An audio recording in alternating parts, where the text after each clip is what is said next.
भक्तों, क्या आप जानते हैं कि नाग पंचमी सिर्फ एक परंपरा नहीं बल्कि एक दिव्य रहस्य है। एक ऐसा त्योहार जो सिर्फ नागों की पूजा के लिए नहीं बल्कि पूरे जीवन को दोषों से मुक्त करने के लिए मनाया जाता है।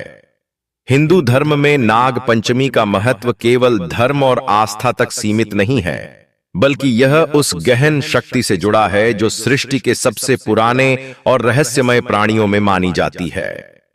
श्रावण मास के शुक्ल पक्ष की पंचमी तिथि को जब चंद्रमा अपनी विशेष स्थिति में होता है, तब नाग पंचमी मनाई जाती है। लेकिन कई स्थानों पर इसे सावन के कृष्ण पक्ष की पंचमी को भी मनाया जाता है, क्योंकि अलग-अलग स्थानों की मान्यताएं समय और परंपरा के साथ गहराई ले चुकी हैं। इस दिन भक्त नाग देवता की पूजा करते हैं, दूध अर्पित करते हैं और विशेष मंत्रों का जाप करते हैं। मान्यता है कि इस दिन विधि विधान से नागों की आराधना करने से जीवन में चल रही बाधाएं दूर होती हैं, काल सर्प दोष से मुक्ति मिलती है, पितृदोष के प्रभाव शांत होते हैं और आर्थिक तंगी भी धीरे धीरे समाप्त होने लगती है। कहा जाता है कि नाग देवता केवल धरती के ही नहीं बल्कि भगवान शिव के भी प्रिय गण हैं। उनके कंठ में वास करने वाले वासुकी नाग इस बात का प्रमाण हैं।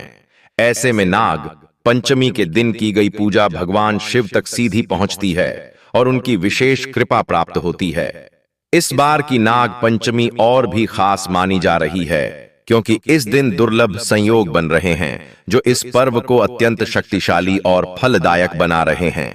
एक तरफ जहां कृष्ण पक्ष की पंचमी को सौभाग्य योग बन रहा है, वहीं शुक्ल पक्ष की पंचमी को शिव योग बन रहा है। यह दोनों योग बहुत ही शुभ माने जाते हैं और इनका प्रभाव बहुत गहरा होता है।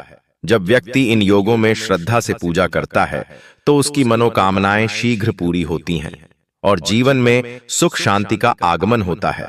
इस वर्ष नाग पंचमी 2 बार मनाई जाएगी।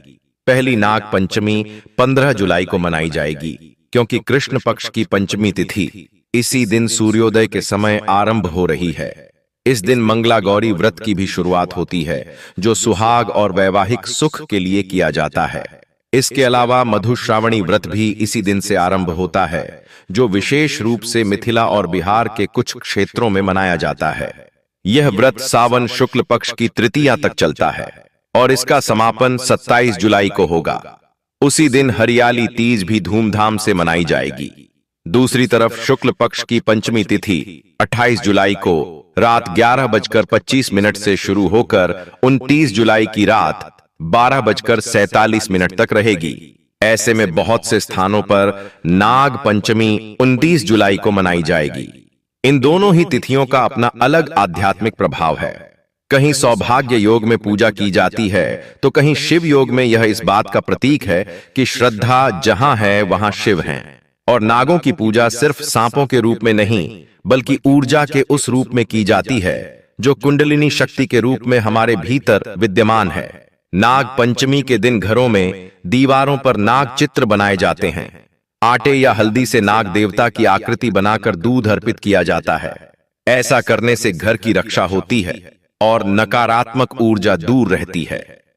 कुछ स्थानों पर सांपों को दूध पिलाया जाता है और उनके आसपास हल्दी, कुमकुम, चावल और फूल अर्पित किए जाते हैं, क्योंकि यह दिन केवल पूजा का नहीं बल्कि प्रकृति के एक शक्तिशाली जीव के प्रति सम्मान प्रकट करने का अवसर होता है। तो भक्तों, अगर आप भी अपने जीवन से दुखों को हटाना चाहते हैं, आर्थिक तंगी से मुक्ति पाना चाहते हैं और शिव कृपा चाहते हैं, तो इस नाग पंचमी पर पूरे श्रद्धा और आस्था से नाग देवता की पूजा करें, क्योंकि यह दिन आपको सिर्फ आशीर्वाद ही नहीं बल्कि आध्यात्मिक उन्नति का मार्ग भी प्रदान कर सकता है।